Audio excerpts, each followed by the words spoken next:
ನಮಸ್ಕಾರ ಸ್ನೇಹಿತರೆ, ಸುಪ್ರಪಂಚಕ್ಕೆ ಸ್ವಾಗತ.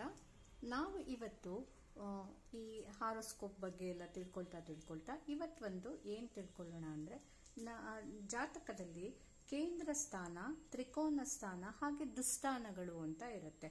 ಅವುಗಳ ಬಗ್ಗೆ ಏನು ಅಂತ ತಿಳ್ಕೊಳ್ಳೋಣ.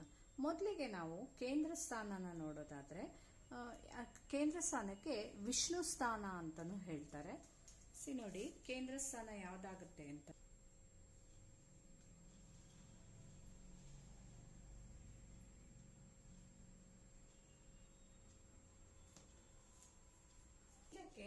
ಇಂಗ್ಲಿಷ್ ಅಲ್ಲಿ ಆಂಗ್ಯುಲರ್ ಹೌಸಸ್ ಅಂತಾನು ಹೇಳ್ಬಿಟ್ಟು ಕರೀತಾರೆ. ಕೇಂದ್ರ ಸ್ಥಾನಕ್ಕೆ ಆಂಗ್ಯುಲರ್ ಹೌಸಸ್,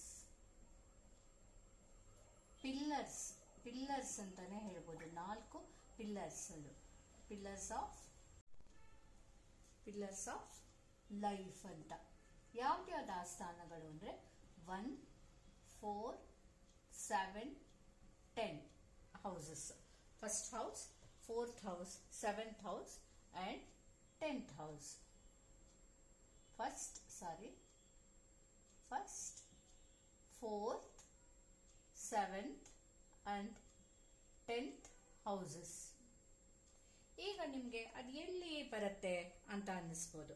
ಅದು ನಾವು ಹೇಗೆ ಕಂಡುಹಿಡಿಯೋದು ಅಂತಂದ್ರೆ, ಈಗ ಯಾವುದೇ ಲಗ್ನ ಆಗಲಿ, ಫಾರ್ ಎಕ್ಸಾಂಪಲ್ ನಾನಿಲ್ಲಿ ವೃಷಭ ಲಗ್ನ ಅಂತ ತಗೊಳ್ತೀನಿ.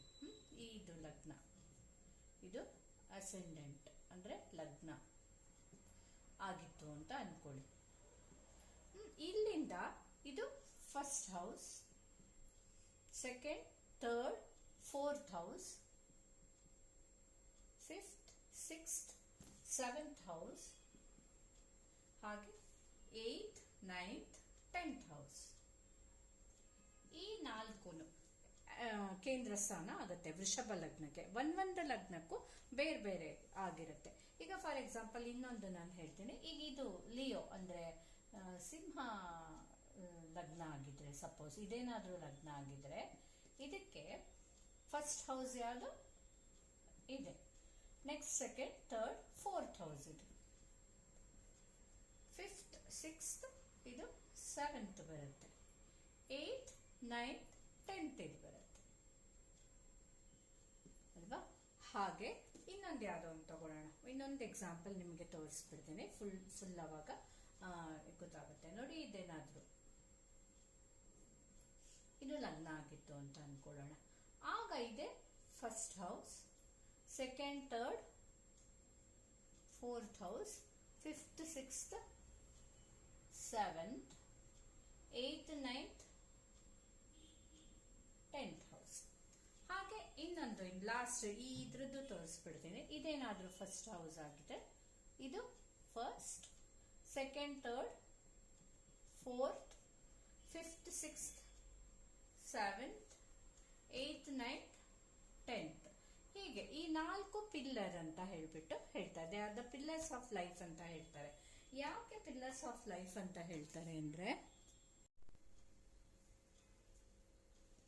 ಈಗ ಫಸ್ಟ್ ಹೌಸ್ ಇಂದ ನಾವು ಸೆಲ್ಫ್, ನನ್ನ ಬಗ್ಗೆ ಎಲ್ಲ ಗೊತ್ತಾಗುತ್ತೆ. ನನ್ನ ಗುಣ ಹೇಗಿದೆ, ನನ್ನ ಹೆಲ್ತ್ ಹೇಗಿರುತ್ತೆ, ನನ್ನ ಪರ್ಸನಾಲಿಟಿ ಹೇಗಿರುತ್ತೆ ಅನ್ನೋದೆಲ್ಲ ನಾವು ಸೆಲ್ಫ್ ಇಂದ ತಿಳ್ಕೊಳ್ಬಹುದು. ಹಾಗೆ ಪರ್ಸನಾಲಿಟಿ, ಹೆಲ್ತ್ ಎಲ್ಲಾನು ಬರುತ್ತೆ. ಸೊ ಇದು ಒಂದು ಪಿಲ್ಲರ್ ಅಲ್ವಾ, ನಮ್ಮ ಬಗ್ಗೆ ತಿಳ್ಕೊಳ್ಳೋದು. ನೆಕ್ಸ್ಟ್ 4th ಹೌಸ್ ಇಂದ ನಾವು ನಮ್ಮ ಹೋಮ್, ಮನೆ, ಹಾಗೆ ನಮ್ಮ ಕಂಫರ್ಟ್ಸ್, ಸುಖ ಸ್ಥಾನ ಅಂತಾನು ಹೇಳ್ತಾರೆ ಇದಕ್ಕೆ. ನಮ್ಮ ಕಂಫರ್ಟ್ಸ್ ಎಲ್ಲ, ಅನುಕೂಲಗಳು, ಹಾಗೆ ಈ ಮನೆ, ರಿಯಲ್ ಎಸ್ಟೇಟ್ ಅಂದ್ರೆ ನಮ್ಗೆ ಎಷ್ಟು, ನಾವು ನಮ್ಮ ಇದರಲ್ಲಿ ನಾವು ಮನೆ ತಗೊಳ್ಳೋದಿದೆಯಾ ಇಲ್ವಾ ಎಲ್ಲ ಕಂಡುಹಿಡಿಯೋದು ನಾವು 4th ಹೌಸ್ ಇಂದ ನೋಡ್ತೀವಿ. ಹಾಗೆ 7th ಹೌಸ್ ಇಂದ ಮ್ಯಾರೇಜ್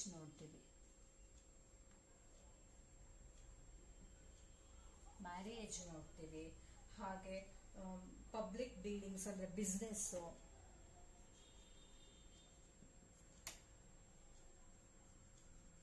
ಪಬ್ಲಿಕ್ ಡೀಲಿಂಗ್ಸ್,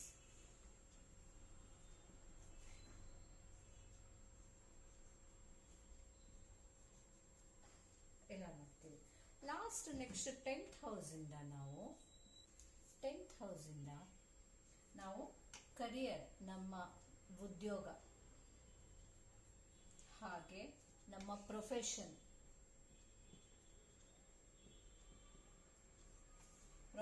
ನೋಡ್ತೀವಿ. ಪಬ್ಲಿಕ್ ಸ್ಟೇಟಸ್ ಹೇಗಿದೆ ಗೊತ್ತಾಗುತ್ತೆ.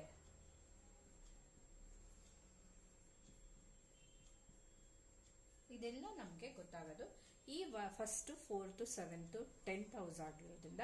ಇವೆಲ್ಲ ನಮ್ಮ ಲೈಫಿನ ಮೇನ್ ಇದು ಅಂದ್ರೆ ನನ್ನ ಬಗ್ಗೆ, ನನ್ನ ಹೆಲ್ತ್, ನಾನು ಹೇಗಿದ್ದೀನಿ, ನನ್ನ ಕಂಫರ್ಟ್ ಹೇಗಿದೆ, ನನ್ನ ಮನೆ, ಅದೆಲ್ಲ ತಿಳ್ಕೊಳ್ಳೋದಾದ್ರೆ ನೆಕ್ಸ್ಟ್ ನನ್ನ ಮದುವೆ ಯಾರ ಜೊತೆ ಆಗುತ್ತೆ, ಹಾಗೆ ಬಿಸ್ನೆಸ್ ಹೇಗೆ, ಪಬ್ಲಿಕ್ ಡೀಲಿಂಗ್ಸು, ಹಾಗೆ ನೆಕ್ಸ್ಟ್ ನನ್ನ ಕರಿಯರ್ ಏನು, ನನ್ನ ಪ್ರೊಫೆಷನ್ ಏನು.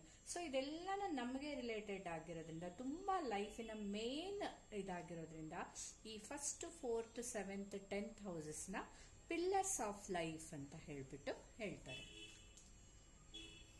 ಸೊ ಇವತ್ತು ನಾವು ಈ ಕೇಂದ್ರ ಸ್ಥಾನದ ಬಗ್ಗೆ ತಿಳ್ಕೊಂಡ್ವಿ. ಹಾಗೆ ನೆಕ್ಸ್ಟ್ ತ್ರಿಕೋನ ಸ್ಥಾನ ಅಂದ್ರೆ ಏನು, ಹಾಗೆ ದುಸ್ಥಾನ ಅಂದ್ರೆ ಏನು, ಅದ್ರ ಬಗ್ಗೆ ಎಲ್ಲ ನಾನು ತಿಳಿಸ್ಕೊಡ್ತೀನಿ. ಇವತ್ತು ಜಸ್ಟ್ ನಮಗೆ ಕೇಂದ್ರ ಸ್ಥಾನದ ಬಗ್ಗೆ ಮಾತ್ರ ವಿಷಯ ಇಲ್ಲಿ ಗೊತ್ತಾಗಿದೆ.